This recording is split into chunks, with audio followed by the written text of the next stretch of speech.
एक समय की बात है। एक गांव में एक भाई बहन रहते थे। बहन का नियम था कि वह अपने भाई का चेहरा देखकर ही खाना खाती थी। हर रोज वह सुबह उठती थी और जल्दी जल्दी सारा काम करके अपने भाई का मुंह देखने के लिए उसके घर जाती थी। एक दिन रास्ते में एक पीपल के नीचे गणेश जी की मूर्ति रखी थी। उसने भगवान के सामने हाथ जोड़कर कहा कि मेरे जैसा अमर सुहाग और मेरे जैसा अमर पीहर सबको दीजिए। यह कहकर वह आगे बढ़ जाती थी। जंगल के झाड़ियों के कांटे उसके पैरों में चुभा करते जाते थे।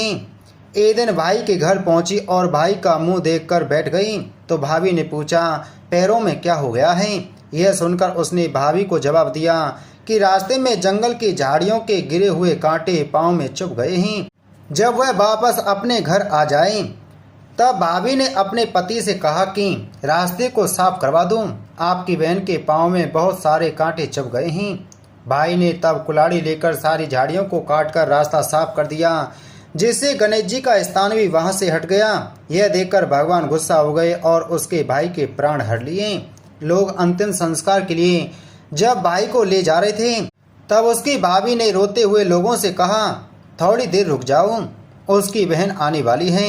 वह अपने भाई का मुख देखे बिना नहीं रह सकती है, उसका यह नियम है। तब लोगों ने कहा, आज तो देख लेगी पर कल कैसे देखेगी? रोज दिन की तरह बहन अपने भाई का मुख देखने के लिए जंगल में निकली। तब जंगल में उसने देखा कि सारा रास्ता साफ किया हुआ है। जब वह आगे बढ़ी तो उसने देखा कि सिद्धि विनायक को भी वहां से हटा दिया गया है।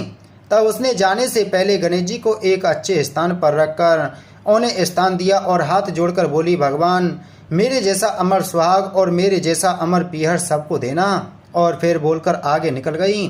तब भगवान सोचने लगे, अगर इसकी नहीं सुनी तो हमें कौन मानेगा, हमें कौन पूजेगा?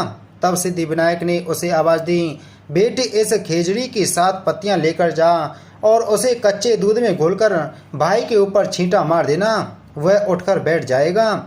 यह सुनकर जब बहन पीछे मुड़ी तो वहां कोई नहीं था। फिर वह यह सोचने लगी कि ठीक है, जैसा सुना वैसा कर लेती हूँ। फिर वह 7 खिचड़ी की पत्तियां लेकर अपने भाई के घर पहुंची। उसने देखा वहाँ कई लोग बैठे हुए हैं, भाभी बैठी रो रही और भाई की लाश रखी है।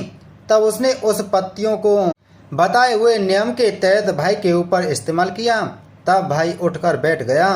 भाई बोला बहन से, मुझे बहुत ही गहरी नींद आ गई थी। तब बहन बोली, यह नींद किसी दुश्मन को भी न आई, और उसने सारी बात अपने भाई को बता दी। तो सभी प्रेम से बोलो, गणेश भगवान की जय।